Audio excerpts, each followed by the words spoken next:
po sa ating lahat. Agree ako dito sa sinabi ng ating presidente tungkol sa criteria o katangian ng isang DepEd secretary. Kaya nga pinag-aralan niyang mabuti, according to him, kung sino ang kanyang pipiliin. Ayon sa kanya, ito yung mga criteria o katangian. Okay? Unang-una, talagang siya may experience at saka yung kanyang career ay sa education. So in other words, dapat siya ay educator. Pagkatapos, ano pa yung nasabi niya? Yung taong may kakayahan na i-flip yung ating educational system. Kasi nga recently or in the past few years, ang standard of education natin ayon sa ayon sa mga survey, ayon sa pag-aaral, ayon sa resulta ng mga itong competition ng mga estudyante from other countries ay nahuhuli ang Pilipinas. Okay, kaya yon sabi niya dapat somebody na talagang may may vision, may imagination o may solution kung paano maiangat yung ating educational standard. So napakahalaga nga nito dahil actually ang development o progress ng isang bansa ay base yan sa knowledge o yung education ng mga tao. Good education, it means a good workforce. Okay, may critical thinking ang mga mamamayan. Okay. So agree ako diyan pagkatapos ano pa yung sabi niya, yung effective, pagkatapos may vision para ma-upgrade yung educational system natin, yung may experience, at lastly, yung dapat daw alam ang humawak ng pera. So napakahalaga nga yan dahil ang DepEd o Department of Education sa pagkakalam ko ang pinakamalaking ahensya ng government. Bakit natin masasabi yan? Okay, imagine lahat ng mga barangay sa Pilipinas, siyempre may elementary school yan, may mga teachers. Pagkatapos, siguro ilang barangay may secondary schools.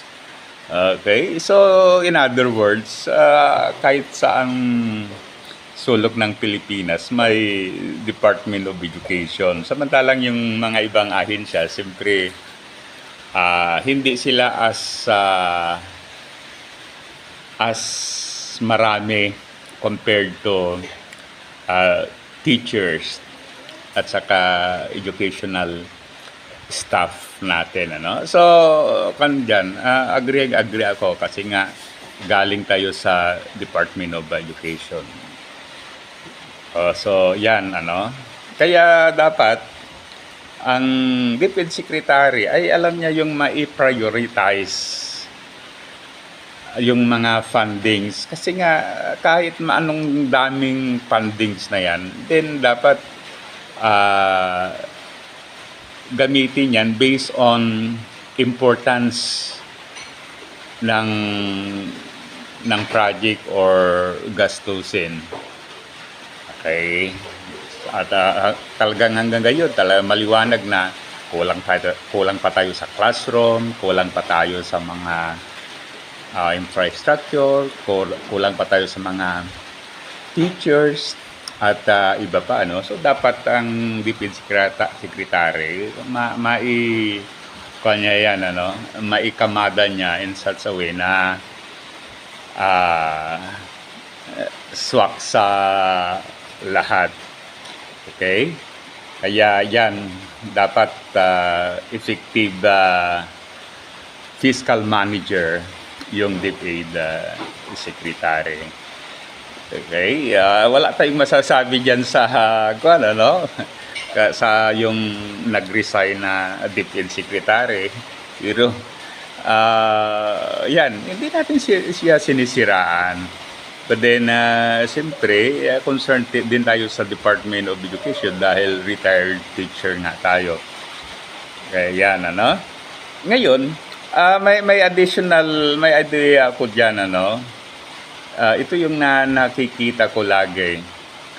At sana at least, ito yung idea na maganda ring i-infuse sa mga pagpili ng ating official, ano. Para sa akin, dapat yung mga magiging DepEd secretary ay yung mayroon siyang malasakit sa mga school sa rural areas. Okay? So, paano 'yan? Ang masasabi natin, dapat yung official na 'yan ay na-experience niya yung pagtuturo sa mga rural areas. Alam niya yung situation na at times ang mga estudyante ay nalilate dahil napakalayo noong kanilang tirahan. Mayroon silang akyating bundok. They have to cross a river. At saka iba pang mga hardship. Okay, pa rin yan. Totoo pa rin hanggang ngayon. May mga school na, may mga estudyante na dahil ang tira nila ay nasa isla, ay dapat magbabangka sila everyday. Kaya yon hindi maiwasan kung minsan ulan, nababasa sila, and so on. So, marami talagang bagay-bagay na dapat tignan ng Department of Education. Nandyan din ang kahirapan, and so on, ano? Kaya talagang maraming mga problems, maraming mga challenges that ang DepEd secretary mas parang siya, yung talagang immerse siya in that situation. Ngayon, kung ang isang isang DepEd secretary ay parang concern lang siya sa armed conflict, concern siya sa intelligence fund, yung at saka whatever na parang hindi masyadong kailangan sa departamento o kaya hindi dapat priority dahil mayroon pang mas priority. So, dapat hindi ganon, ano?